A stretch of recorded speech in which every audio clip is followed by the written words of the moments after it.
नमस्कार, स्वागत है आप सभी का। मैं हूं आपके साथ शावनी पटना। बुलेटिन की शुरुआत करेंगे। उत्तराखंड में बीते कई दिनों से हो रही बारिश या बर्फबारी थम गई है। मौसम में अब धीरे धीरे सुधार होने लगा है और चारधाम यात्रा सुचारू रूप से शुरू हो गई है। यात्रा को लेकर श्रद्धालुओं में काफी उत्साह भी देखा गया। पुलिस प्रशासन भी लगातार यात्रियों से मौसम का पूर्वानुमान लेकर ही यात्रा पर आने की अपील कर रहे हैं। साथ ही प्रदेश के मुख्यमंत्री पुष्कर सिंह धामी भी लगातार श्रद्धालुओं से अनुरोध कर रहे हैं कि मौसम का अपडेट लेकर ही यात्रा करें। अब वहीं केदारनाथ यात्रा शुरू होने के बाद सीएम ने मीडिया से बातचीत करते हुए कहा कि बर्फबारी के कारण केदारनाथ यात्रा बाधित हुई थी। इसके बावजूद भी दर्शन करने वाले श्रद्धालुओं की संख्या लगातार बढ़ी है। सरकार चाहती थी कि उत्तराखंड आने वाले किसी भी तीर्थयात्री को परेशानी न हो। वहीं एक बार फिर सीएम धामी ने श्रद्धालुओं से अपील की है कि देश विदेश से आने वाले श्रद्धालुओं मौसम की सटीक जानकारी लेकर ही चारधाम यात्रा की योजना बनाएं। चारधाम यात्रा चूंकि पिछले दिनों थोड़ा केदारनाथ जी की यात्रा बाधित हुई थी और भारी बर्फबारी पिछले एक महीने से लगातार होती रही है, उसके बावजूद भी दर्शन करने वाले श्रद्धालुओं की संख्या लगातार बढ़ी है। हालांकि बीच बीच में मैंने स्वयं भी अपील की थी, हमारे प्रशासन के लोगों ने भी अपील की थी कि मौसम ठीक हो जाए तभी वो यात्रा को आगे बढ़ाएं, यात्रा में आगे आएं, क्योंकि हम चाहते हैं कि उत्तराखंड में चारधाम आने वाले सभी श्रद्धालु तीर्थयात्री उनको किसी भी प्रकार की परेशानियों का सामना न करना पड़े, इसलिए अपील जारी की थी। लेकिन अब चूंकि मौसम ठीक हो रहा है, लेकिन फिर भी मैं कहना चाहता हूं कि जो भी यात्रा में आ रहे हैं, जितने भी श्रद्धालु देश विदेश से आ रहे हैं, उन सभी से मेरा अनुरोध है कि मौसम की जानकारी अवश्य प्राप्त कर लें और मौसम की जानकारी प्राप्त होने के बाद ही यात्रा को आगे बढ़ाएं। पूर्व मुख्यमंत्री हरीश रावत ने रुड़की के एक होटल में प्रेस कॉन्फ्रेंस कर बीजेपी सरकार पर जमकर निशाना साधा। उन्होंने सरकार पर गन्ना खरीद मूल्य, चीनी मिल का बकाया और बेमौसम बरसात में दागे हुए गेहूं को खरीदने समेत विभिन्न मुद्दों पर सवाल उठाए। इसी दौरान मीडिया से मुखातिब होते हुए कहा कि हाल ही में सरकार के कैबिनेट मंत्री द्वारा सड़क पर युवक की पिटाई की। उन्होंने कहा कि सत्ता के दम पर पीड़ित को थाने में बंद तो करा सकते हैं, लेकिन जनता की आवाज को नहीं दबा सकते।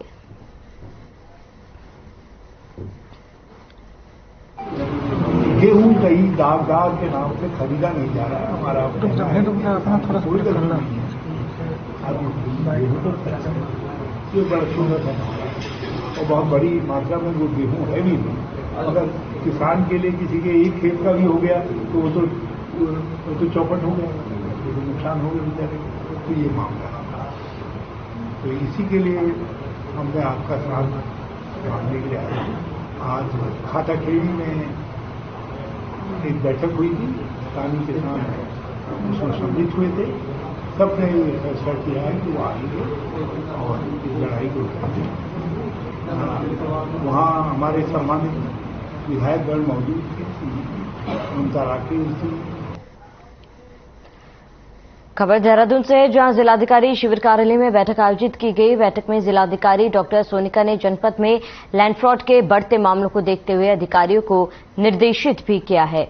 वहीं आपको बता दें कि भूमि धोखाधड़ी की रोकथाम के लिए प्रभावी कदम उठाए। वहीं जिला प्रशासन द्वारा भूमि क्रय विक्रय करने से पूर्व सावधानी बरतने के संदर्भ में एडवाइजरी जारी की गई है।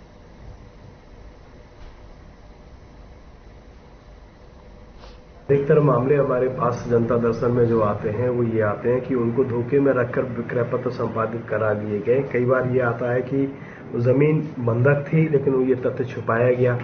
कई बार ये आता है कि उनके खाते में जमीन नहीं थी, क्षेत्रफल से अधिक विक्रय हो गया है। तो इसको रोकने के लिए हम लगातार प्रयत्नशील हैं। इसके लिए ये व्यवस्था की गई कि जो 12 साल में जितने ट्रांजैक्शन हुए हैं उसको कंपलसरी है अपनी खतौनी में लिखना कि ये जमीन कहां से आई है, ताकि फ्रॉड ना हो, बंधक संपत्ति ना बिके। इसके लिए sarsaid.org.in से नील सर्च रिपोर्ट लेके आनी पड़ेगी, ये जमीन कहीं बंधक नहीं है। और खाते से अधिक बिक्री ना हो, इसके लिए हम खतौनियों में अंश निर्धारण कर रहे हैं, ताकि कोई भी व्यक्ति अपने खाते से अधिक, अपने शेयर से अधिक कोई भी जमीन का क्रय विक्रय ना कर सके। इस और अगले कुछ समय में हम आगे बढ़ रहे हैं कि ये सारी प्रोसेस हम बायोमेट्रिक ऑथेंटिकेशन के माध्यम। वहीं विकासनगर से इस वक्त की बड़ी जानकारी, अवैध मजारों के ध्वस्तीकरण की संख्या बढ़ी है। अभी तक हुई कार्रवाई में आज कुल टूटी 12 मजारें। आरक्षित वन क्षेत्र में बनी मजारों को हटा रहा वन विभाग।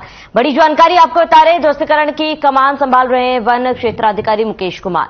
बड़ी जानकारी, अहम खबर आपको बता रहे, इस वक्त की बड़ी खबर आपको बता दें, विकासनगर से इस वक्त की बड़ी जानकारी, अवैध मजारों के ध्वस्तीकरण की संख्या लगातार बढ़ रही है और आपको बता दें कि इसको लेकर अधिकारी सक्रिय नजर आ रहे हैं। तो इसमें हम लगातार अतिक्रमण यदि होता है तो उस पर लगातार हमारी कोशिश चली रहती है कि अतिक्रमण ना होने पाए और अतिक्रमण है तो उसे हटाया जाए। तो इसमें हमारी मार्च महीने में भी हमने कुछ अतिक्रमण की कार्रवाई को हटाया था और उसके बाद में भी हम लगातार अतिक्रमण को चिन्हित किए और उसके बाद में हमारे द्वारा ये इस माह भी अतिक्रमण को हटाने की कार्रवाई की जा रही है, जो कि आगे भी गतिमान रहेगी। टोटल कितनी हो गई सर अब तक? अभी तक तिमली रेंज में हमारे द्वारा 12 स्थलों पर और चौहटपुर रेंज में हमारे द्वारा 14 स्थलों पर अतिक्रमण हटाने की कार्रवाई की गई है। क्या पाया गया इस पे अलग अलग स्थानों पर अलग अलग कुछ संरचनाएं, कुछ मजार और कुछ अलग प्रकार की संरचनाएं पाई गई हैं जिन्हें कि हटाया गया।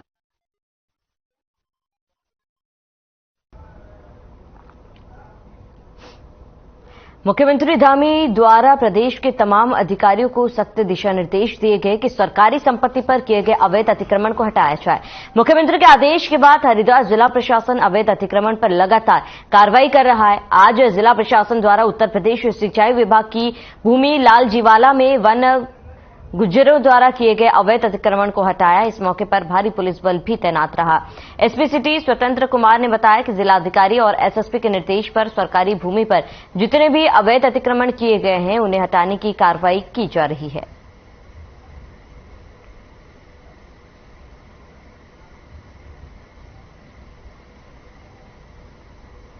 ये सिंचाई विभाग उत्तर प्रदेश की जमीन है, इस पर कुछ लोगों ने अतिक्रमण कर लिया था। जिला प्रशासन की हेल्प से हमने इसको अतिक्रमण करवाने की कार्रवाई करी। ये तो स्ट्रक्चर आप देख रहे हैं जैसे दिख रहा है बना के, ये मुझे तो वन गुजर ही लग रहे हैं जो जिस तरह को दिख रहे हैं लोग। लेकिन अतिक्रमण तो अतिक्रमण होता है, किसी के लिए भी हो। प्रशासन से हम लगातार संपर्क में थे, उनको हमने सूची भेजी थी, उनसे हमें पुलिस फोर्स मिली, हमने हटा दिया। एसएसपी साहब और डीएम साहब के निर्देशन में ये सारी कार्रवाई की जा रही है। डिपार्टमेंट द्वारा चिन्हीकरण भी किया जा रहा है। उसके बाद सभी लोगों के सहयोग से जितने भी सरकारी संपत्ति पे जितने भी अवैध अतिक्रमण हैं उनको हटाने की कवायद की जा रही है। जो थाने लेवल पे जो चिन्हीकरण किए गए हैं उनमें प्रायोरिटी बेस पे कि किसको कैसे हटाना है और जो भी हटाया जा रहा है उसमें फोर्स की डिमांड करते हुए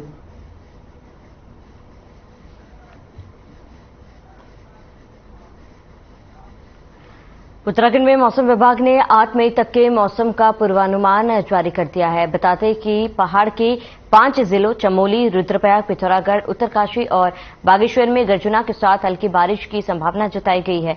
अन्य जिलों में मौसम साफ रहने की भी उम्मीद है। उधर 7 मई को प्रदेश भर में कहीं कहीं आकाशीय बिजली चमकने, ओलावृष्टि और 40 किलोमीटर प्रति घंटे की रफ्तार से आंधी चलने की संभावना है। बारिश रुकने के बाद प्रदेश का तापमान बढ़ा है। दून में अधिकतम तापमान सामान्य से 6 डिग्री कम 28.6, पंचनगर में सामान्य से 6 डिग्री कम 30, नई टिहरी में 7 डिग्री कम 19.3 डिग्री दर्ज किया गया।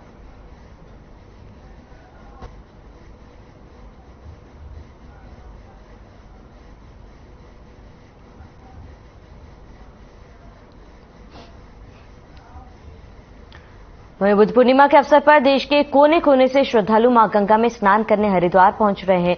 बुद्ध पूर्णिमा का महत्व हिंदू और बुद्ध धर्म में लोगों के लिए बहुत खास माना जाता है। वैशाख पूर्णिमा के दिन गौतम बुद्ध का जन्म हुआ था और इसी दिन इन्हें ज्ञान की प्राप्ति हुई थी। वहीं आज चंद्रग्रहण भी है। हरिद्वार में श्रद्धालुओं की भीड़ को देखते हुए हरिद्वार पुलिस प्रशासन द्वारा पूरे मेला क्षेत्र को 7 जोन और 20 सेक्टर में विभाजित किया गया है, जिससे श्रद्धालुओं को परेशानी न हो।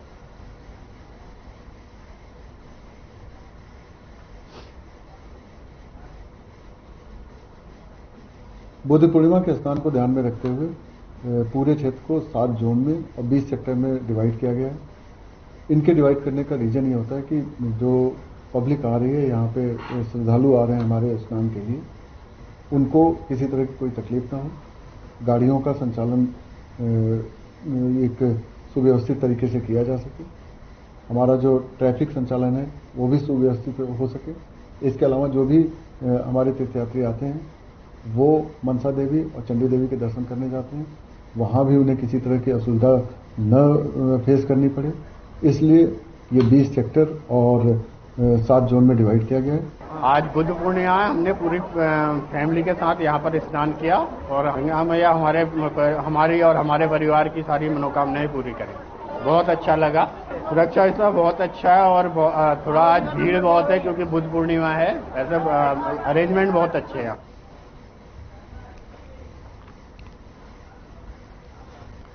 उत्तराखंड डेयरी प्रशिक्षण संस्था के सभागार में दूध उत्पादन बढ़ाए जाने को लेकर डेयरी विकास विभाग के निदेशक संजय कुमार खेतवाल ने राज्य के सभी 13 जिलों के अधिकारियों के साथ समीक्षा बैठक की। बता दें कि राज्य सरकार के दुग्ध विकास के माध्यम से विभिन्न योजनाएं चलाई जा रही है, जिसमें दुग्ध मूल्य प्रोत्साहन योजना, पशु पोषण संवर्धन योजना, भूसे की कमी को दृष्टिगत रखते हुए भूसे में निर्धारित दरों के अतिरिक्त 50% का अनुदान दिए जाने सहित इसके अतिरिक्त साइलेज और मिनरल सेक्टर में भी अनुदान दिया जा रहा है, जो अनुदान दुग्ध उत्पादकों को डीबीटी के माध्यम से उनके बैंक खातों में भेजा जा रहा है। निदेशक डेयरी विकास संजय कुमार ने बैठक में उपस्थित सभी यूनिट प्रभारियों और जनपदीय सहायक निदेशक डेयरी को आगामी वर्ष में लक्ष्यों के सापेक्ष दुग्ध उत्पादन वृद्धि किए जाने के कार्य योजना बनाकर कार्य किए जाने के निर्देश जारी किए ताकि लक्ष्यों को हासिल किया जा सके। साथ ही समीक्षा बैठक में कई दुग्ध संघ यूनिट हेडों को कड़ी फटकार लगाते हुए 1 महीने के अंतराल में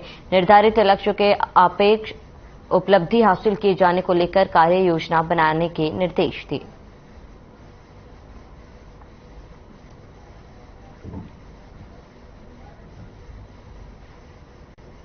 पूरे प्रदेश भर के हमारे जितने दुग्ध संघ हैं और हमारा जो डेयरी विकास विभाग के अधिकारी हैं जिला स्तरीय और निदेशालय स्तर के, साथ ही फेडरेशन का, उन लोगों की एक समीक्षा बैठक बुलाई है, जिसमें मुख्य बिंदु तो दुग्ध उपार्जन को लेके है। प्रदेश में सरकार द्वारा कई प्रकार की सहायताएं दी जा रही है, प्रोत्साहन धनराशि दी जा रही है। पशु चारे में, साइलेज में, भूसे में हम सब्सिडी दे रहे हैं, दुग्ध प्रोत्साहन भी काश्तकारों को दिया जा रहा है।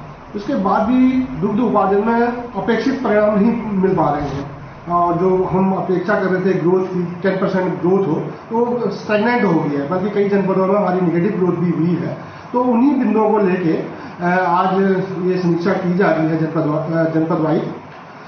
तो उसमें मुख्यतः जो हमारे जनपदों द्वारा बताया जा रहा है कि गत वर्ष जो भूसे की कमी रही, जो लंपी डिजीज आई, मुख्य कारण उसको बताया जा रहा है, लेकिन हमारे द्वारा कहा जा रहा है कि वो फिर निकल गया है।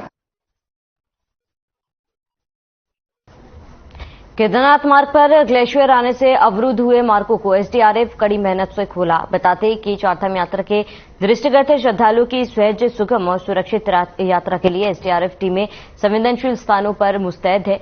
यात्रा आरंभ होने के उपरांत एसडीआरएफ टीमों ने जहां एक ओर अस्वस्थ, असक्षम, दिव्यांगों, बुजुर्गों, महिलाओं को सुगमतापूर्वक दर्शन कराने में सहयोग किया जा रहा है, वहीं आवश्यकता अनुसार प्राथमिक उपचार के उपलब्ध कराया जा रहा है। वहीं एसडीआरएफ द्वारा रस्सियों से वैकल्पिक बैरियर बनाकर यात्रियों को सुरक्षा प्रदान की गई।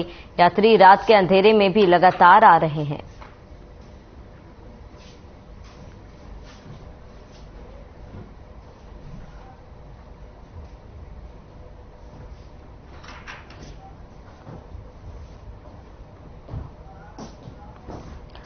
धर्मनगरी हरिद्वार में चोरी के हौसले इतने बुलंद हैं कि वो दिन दहाड़े ग्राहक बनकर दुकानों में जाकर चोरी की घटना को अंजाम दे रहे हैं। ताजा मामला हरिद्वार के कनखल थाना क्षेत्र का है, जहां पर एक सराफा की दुकान में ग्राहक बनकर आई 2 महिला और एक पुरुष सोने का आभूषण लेकर फरार हो गए, जिसका वीडियो सोशल मीडिया पर वायरल हो रहा है। वीडियो में देखा जा सकता है कि किस तरह से ग्राहक बनकर आई महिलाओं द्वारा चोरी की घटना को अंजाम दिया जा रहा है। वहीं सीसीटीवी के आधार पर जांच की जा रही है।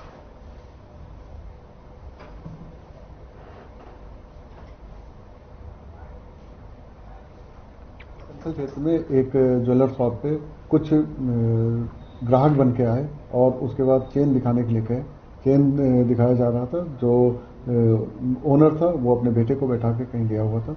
बेटे द्वारा जब चेन दिखाई गई तो उनमें से एक चेन गायब कर लिए और बाद में जब ज्वेलर्स आया उसको पता चला कि चेन गायब हो गई है, तो वो इसकी शिकायत दर्ज कराए हैं और सीसीटीवी फुटेज के आधार पे जो चेहरा सामने आया है उनकी तलाश की जा रही है।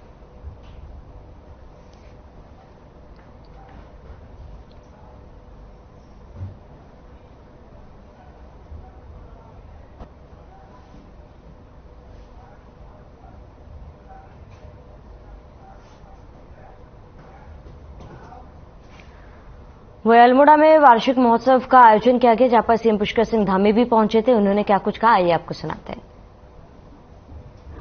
गरीब घर में पैदा होने वाले उन सभी के उत्थान का काम, उन सभी को शिक्षा देने का काम, स्वास्थ्य देने का काम, हर प्रकार से उनको आगे बढ़ाने का काम करने वाले, और इस भूमि में जिस प्रकार से उन्होंने संयंत्र स्थापित करके एक महाप्रकल्प, मैं कहूं इसका नाम महाप्रकल्प, उन्होंने यहां पर स्थापित कर दिया। और अभी पूज्य स्वामी हरिचेतनानंद जी जिनके बारे में कह रहे थे कि आने वाले समय में केवल भारतवर्ष के लोग ही नहीं बल्कि संपूर्ण विश्व के लोग इस डोल आश्रम को देखने आएंगे, यहां दर्शन करने आएंगे, यहां पर शांति अध्यात्म के लिए आएंगे, संस्कृति को जानने के लिए आएंगे। इसकी स्थापना करने वाले पूज्य हम सब के श्रद्धेय पूज्य बाबा कल्याणदास जी महाराज आज कई कार्यक्रम का संचालन करने वाले, और वैसे तो बहुत सारे कार्यक्रमों में उनके साथ रहना होता है, लेकिन जब भी किसी भी कार्यक्रम में मैं रहता हूं तो उनके मुख पर सरस्वती का वास, इतने सारे शब्द, इतने प्रकार के अलंकरण उनके मुख से निकलते हैं। पूज्य स्वामी हरिचेतनानंद जी महाराज इस क्षेत्र के लोकप्रिय विधायक आदरणीय मोहन सिंह महाराज जी, हमारे इस क्षेत्र के पूर्व विधायक और विधानसभा के पूर्व अध्यक्ष आदरणीय गोविंद सिंह कुंजवाल जी, अल्मोड़ा क्षेत्र के लोकप्रिय विधायक आदरणीय मनोज तिवारी जी, स्वामी विश्वेश्वरानंद जी, महंत भरतदास जी, महंत दिव्यांबर मुनि जी, महंत अमृत मुनि जी, स्वामी कल्पेश्वरानंद जी, स्वामी जगदीशानंद जी, रमेश अग्रवाल जी, ट्रस्टी श्री दामोदर अग्रवाल जी, भारतीय जनता पार्टी के जिलाध्यक्ष आदरणीय रमेश बहुगुणा जी, भाई सुभाष पांडे जी, एवं इस कार्यक्रम में उपस्थित हमारे सभी पूज्य संतगणों, मैं उन सबकी उपस्थिति को प्रणाम करता हूं, और आए हुए सभी अतिथिगण, अनेकों क्षेत्रों से आए हुए बाबा जी के भक्त श्रद्धालु, इस क्षेत्र की हमारी माताएं बहनें, मेरे सभी बड़े बुजुर्ग, सभी नौजवान साथी, और बड़ी संख्या में आज जिनके विशेष रूप से जिनके निमित्त आज का कार्यक्रम संपन्न हो रहा है, ऐसे हमारे सभी प्रिय छोटे छोटे मेरे प्यारे बच्चे, और जिनका आज मुझे यहां पर पूज्य बाबा जी की कृपा से 1100 कन्याओं का पूजन करने का शुभ अवसर प्राप्त हुआ। ऐसी हमारी सभी पूज्य कन्याएं हमारे प्रशासन की तरफ से जिलाधिकारी वंदना जी, पुलिस अधीक्षक रचिता जी एवं सभी आए हुए गणमान्य, मैं सबसे पहले तो आज आप सभी को इस आध्यात्मिक केंद्र, इस धार्मिक केंद्र, इस सांस्कृतिक केंद्र श्री कल्याणिका हिमालय देवस्थानम डोल आश्रम की वार्षिकोत्सव की हार्दिक बधाई एवं शुभकामनाएं देता हूं कि बहुत शानदार भव्य कार्यक्रम यहां पर संपन्न हो रहा है पूज्य बाबा जी के आशीर्वाद से, और इस महत्वपूर्ण कार्यक्रम के माध्यम से आज बहुत शुभ दिन है। आज बुद्ध पूर्णिमा का दिवस भी है, और मैं बुद्ध पूर्णिमा की भी आप सभी को बहुत शुभकामनाएं देता हूं, बहुत बधाई देता हूं, और महात्मा बुद्ध के बताए हुए धर्म शांति के मार्ग पर चलने का भी आप सभी से अनुरोध करता हूं कि उनके बताए हुए मार्ग पर हम चलें। आज पूज्य बाबा जी के द्वारा मेरे हाथों आश्रम में स्थापित भगवान नर नारायण की प्रतिमा के अनावरण पर और पूज्य कन्याओं के पूजन जो मेरे हाथों से करवाया है, मैं उसके लिए पूज्य बाबा जी को प्रणाम करता हूं, नमन करता हूं और अपने आप को सौभाग्यशाली समझता हूं कि उन्होंने ये शुभ कार्य, ये पूज्य कार्य मेरे हाथों से संपन्न करवाया। भाइयों बहनों, दो आश्रम जैसे ध्यान पीठ की स्थापना, जिसका उद्देश्य आज निश्चित रूप से धीरे धीरे अपने उद्देश्य की पूर्ति के लिए आश्रम के प्रबंधक और यहां से जुड़ा हुआ प्रत्येक व्यक्ति जिस प्रकार अनथक प्रयास कर रहा है वह अभूतपूर्व है। और जहां पूज्य बाबा जी की सोच है कि आने वाले समय में इस क्षेत्र से पलायन पर रोक लगे, यहां के लोगों को यहीं पर काम करने का अवसर मिले, उस क्षेत्र में बहुत बड़ा ये केंद्र सभी के अंदर कहीं न कहीं जागृति लाने का काम, कहीं न कहीं उनको उस दिशा की ओर प्रेरित करने का काम भी कर रहा है। यह आश्रम जहां एक और धार्मिक जो हमारा पर्यटन है, उस पर्यटन को बढ़ावा दे रहा है, वहीं युवाओं को भारतीय संस्कृति के बारे में शिक्षित करने का महान कार्य भी इस आश्रम के माध्यम से हो रहा है। और हमारे जैसे सांस्कृतिक प्रदेश जहां पर इतने देव स्थान हैं, किसी भी जगह चले जाए, मैं समझता हूं कि इस भूमि पर जन्म लेना अपने आप में बहुत बड़ा सौभाग्य है। और मुझसे लोग कहते हैं कि हम किधर जाएं, कभी कभी कहते हैं हम किस स्थान को जाएं, तो मैं बाबा जी उनसे कहता हूं, आज आपके आशीर्वाद से, भगवान की कृपा से जितना मुझे काम करने का अवसर मिला है, मैं कहता हूं किसी तरफ चले जाइए, हर जगह हमारे यहाँ देवी देव हैं, हर जगह देवी देव, महादेव हर पर्वत पर, हर कण पर विराजमान है। यह आश्रम हमारी जो प्राचीन सभ्यता है, संस्कृति है, उसकी एक जीती जागती मिसाल है। जिस प्रकार से यहाँ पर निर्माण कार्य हुआ है, जिस प्रकार से इसको पूरी तरह से बाबा जी के संकल्पों के आधार पर इसको सजाया गया है, बसाया गया है, लगाया गया है, ये सिर्फ एक मठ नहीं है, बल्कि अध्यात्म व साधना का एक भव्य और दिव्य केंद्र है। यहां स्थापित विश्व का सबसे बड़ा, सबसे भारी श्रीयंत्र, इसका एक प्रत्यक्ष प्रमाण है जो हमारे सामने यहां पर स्थापित है। वैदिक एवं आध्यात्मिक आस्था को एक साथ जोड़ने के लिए इस श्रीयंत्र की स्थापना की गई है, जो आज केवल इस क्षेत्र को ही नहीं वरन संपूर्ण विश्व को अपनी ऊर्जा से लाभान्वित करने का काम हो रहा है। भाइयों बहनों, हमें अपनी प्राचीन संस्कृति और परंपराओं को आज के इस आधुनिक युग में भी बचाए रखना होगा। मेरा मानना है कि ऐसे पवित्र स्थान हमारी सांस्कृतिक, आध्यात्मिक और धार्मिक जो हमारी परंपराएं हैं उसको मजबूत करने का काम करेंगे और हमारी जो आने वाली नई पीढ़ी है उस पीढ़ी को भी विरासत के रूप में अपनी संस्कृति को आगे बढ़ाने का काम करेंगी। हमारी देवभूमि वर्षों से। तो चलिए इसके साथ ही इस बुलेटिन में फिलहाल मैं सब इतने देश और प्रदेश की तमाम बड़ी खबर के लिए बनी रहे हमारे साथ।